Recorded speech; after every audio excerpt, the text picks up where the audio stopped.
पैठणचे आमदार संदीपान भुमरे यांनी लोकसभेची निवडणूक जिंकून ते आता छत्रपती संभाजीनगरचे खासदार झाले। मग आता स्वाभाविकच संदीपान भुमरे आगामी विधानसभा निवडणूक लढवणार नाही। यामुळे पैठणला आता नवीन आमदार मिळणार आहे। महायुतीकडून शिंदे शिवसेनेला पैठणची जागा सुटणार हे जवळपास स्पष्ट आहे व शिंदे शिवसेनेकडून केवळ एकच नाव समोर दिसत आहे। महाविकास आघाडीकडून शरद पवार राष्ट्रवादी व उभाटा सेना या दोन्ही पक्षाकडून पैठणच्या जागेवर दावा करण्यात आला आहे। शरद पवार राष्ट्रवादी पक्षाकडूनही केवळ एकच सक्षम चेहऱ्याचे नाव समोर येत असून उभाटा सेनेकडून तिकीट मागण्यांची संख्या जरी जास्त असली तरी तिकिटासाठी दोघांमध्येच रस्सीखेच होणार असल्याचा अंदाज व्यक्त करण्यात येत आहे। शिंदे शिवसेना, उभाटा व शरद पवार राष्ट्रवादी काँग्रेस या तिन्ही पक्षाकडून विधानसभेसाठी इच्छुक असलेल्या 4 सक्षम उमेदवारांपैकी एक जण पैठणचा आमदार होणार आहे। तर बघूयात कोण आहेत हे 4 जण ज्यांच्यातून पैठणचा नवीन आमदार निवडला जाणार आहे या व्हिडिओच्या माध्यमातून। नमस्कार, मी चंदन लक्कडहार आणि आपण पाहत आहात प्रतिष्ठान वार्ता न्यूज। जवळपास 25 वर्ष पैठणच्या राजकारणावर एकतर्फी अधिराज्य गाजवणारे संदीपान भुमरे यांचे पुत्र विलास भुमरे हे मागच्या 15 वर्षापासून पैठणच्या राजकारणात सक्रिय आहे। पंचायत समिती सदस्य, सभापती, जिल्हा परिषद सदस्य, सभापती व सध्या साखर कारखान्याचे चेअरमन अशी अनेक पदे विलास भुमरे यांनी भूषवलेली आहेत। तसेच संदीपान भुमरे यांना कॅबिनेट मंत्रीपद मिळाल्यानंतर पैठणची सर्व सूत्रे हाती घेऊन विलास भुमरे यांनी तालुक्यातील प्रत्येक गावात कार्यकर्त्यांची फळी तयार केली आहे। तसेच लोकसभा निवडणुकीत संदीपान भुमरे यांच्या विजयात त्यांचा सिंहाचा वाटा असल्याचेही बोलले जाते। तर शिंदे शिवसेनेकडून पैठणच्या जागेसाठी विलास भुमरे यांच्या व्यतिरिक्त दुसरा कोणीही इच्छुक नसल्याने किंबहुना संदीपान भुमरे यांनी दुसरा उमेदवारच तयार होऊ दिला नसल्याने विलास भुमरे यांनाच तिकीट मिळणार हे जवळपास स्पष्ट आहे। तर राष्ट्रवादी काँग्रेस पक्ष मागच्या अनेक वर्षापासून पैठण विधानसभेची निवडणूक लढवत आहे। 2009 साली या ठिकाणी राष्ट्रवादीचा आमदार निवडून आला होता। यामुळे शरद पवार राष्ट्रवादी काँग्रेस पक्ष पैठणच्या जागेसाठी आग्रही असून या पक्षाला ही जागा सुटल्यास सध्या तरी माजी आमदार संजय वाकचौरे हे एकमेव व मजबूत उमेदवार समोर दिसत आहेत।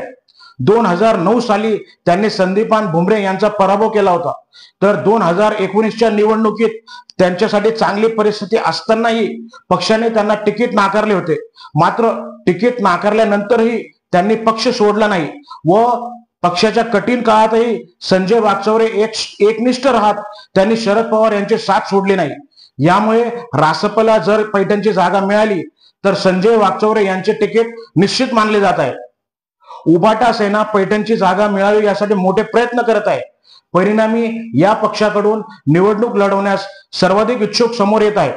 इच्छुकांची गर्दी होत असली तरी मागच्या विधानसभा निवडणुकीत संदीपान भुमरे यांना चांगली टक्कर देणारे पैठणचे माजी नगराध्यक्ष दत्ता गोरडे यांचे नाव आघाडीच्या नावामध्ये आहे।